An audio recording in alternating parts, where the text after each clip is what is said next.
আসলে শাটডাউন কর্মসূচি দেওয়ার আগের যে কর্মবিরতি ছিল সেই সময় পর্যন্ত আমরা চেষ্টা করেছি চালিয়ে নেওয়ার জন্য। পরীক্ষা আমি গতকালকেও নিয়েছি, কিন্তু শিক্ষকরা কর্মবিরতি শাটডাউনের কারণে তারা ডিউটি করেনি। আমি অভিভাবকদেরকে নিয়ে, আমার একজন এমএলএসএস আছে, তাকে নিয়ে আমি ডিউটি পরীক্ষা পালন করেছি। কিন্তু আজকে কমপ্লিট শাটডাউন এবং ওদের যে সাংগঠনিক যে ছিল বা নির্দেশনা ছিল সেটাকে ওরা অবলম্বন করে তারা চলে গেছে। এবং আমি দেখেছি যে অনেকগুলো গার্ডিয়ান এসেছিলো, ওরা টিচাররা গার্ডিয়ানদেরকে কনভিন্স করেছে। আমি দেখেছি যে ওরা, এবং গার্ডিয়ানরাই সম্মত হয়েছে যে আমরা এইভাবে গার্ডিয়ান দিয়ে পরীক্ষা নেওয়ার পক্ষে আমরা না, আপনাদেরকে আমরা আজকে দিনের জন্য অন্তত এটা মানলাম, আপনারা সরকারের কাছে আবেদন করেন, আমরা আজকের পরীক্ষাটা আপনারা পরে নিয়ে আমরা এটা মেনে নিলাম, এটা বলে তারা বাচ্চাদেরকে নিয়ে চলে গেছে।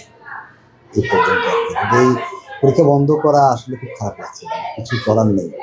সরকার এবং যে দাবি যাওয়া যারা করছে তাদের মধ্যে সমন্বয় হচ্ছে না আর কি, আমার মনে হয়। গতকাল পর্যন্ত এটা আমাদের বিভিন্ন সংগঠন আছে, তো বিভিন্ন গ্রুপ আছে, তারা মানে সহকারী শিক্ষকরা ওনাদের কিছু 3টা দাবির জন্য তারা এই কর্মবিরতি ডাকছে।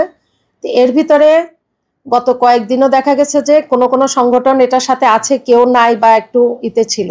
কিন্তু গতকাল রাত্রে দেখা গেছে যে মানে যতগুলা সহকারী সংগঠন আছে সবাই একত্রিত হয়ে যৌথভাবে ওনারা এই প্রেস রিলিজ দিচ্ছে যে আজকে থেকে কমপ্লিট শাটডাউন।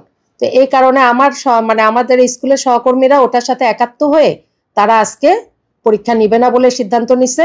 আর অভিভাবকদেরকে ওনারা বিভিন্নভাবে অনুরোধ করছে যে আপনারা আমাদের আন্দোলনের বা আমাদের দাবিগুলো যৌক্তিক বলে আমাদেরকে একটু সাহায্য করেন, যে আমরা এই পরীক্ষাগুলো আমরা পরে উঠাই নিব, এই মর্মে ওনারা একটু রিকোয়েস্ট করছেন। অভিভাবকরা দেখলাম যে শুনলো, তো ওরা বাচ্চা নিয়ে চলে গেছেন। যে আজকে হয়তো আমরা আশা করতেছি সরকার হয়তো কোনো সঠিকই নিবে বা সহকর্মীদের সাথে একটা সমঝোতাতে যাবে যেটা যাতে আগামী পরীক্ষাগুলো সুন্দরভাবে হয়।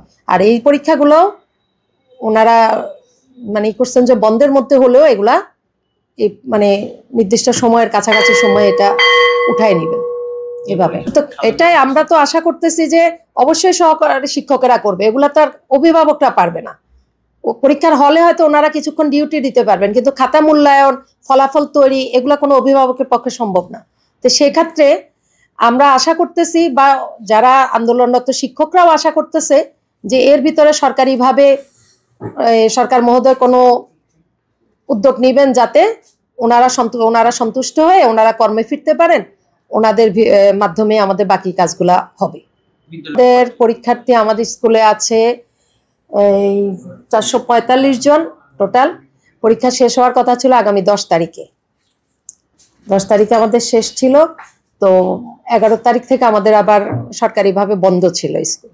এটাই তো হয়তো দেখা যাবে যে পরীক্ষাটা যদি আগামীতে যদি কোনো পরীক্ষার বা ওনাদের আন্দোলন যদি স্থগিত হয়, এর ভিতরে আগামী পরীক্ষাগুলো টাইম মতো হলে এই পরীক্ষাটা 11 তারিখে যেতে পারে।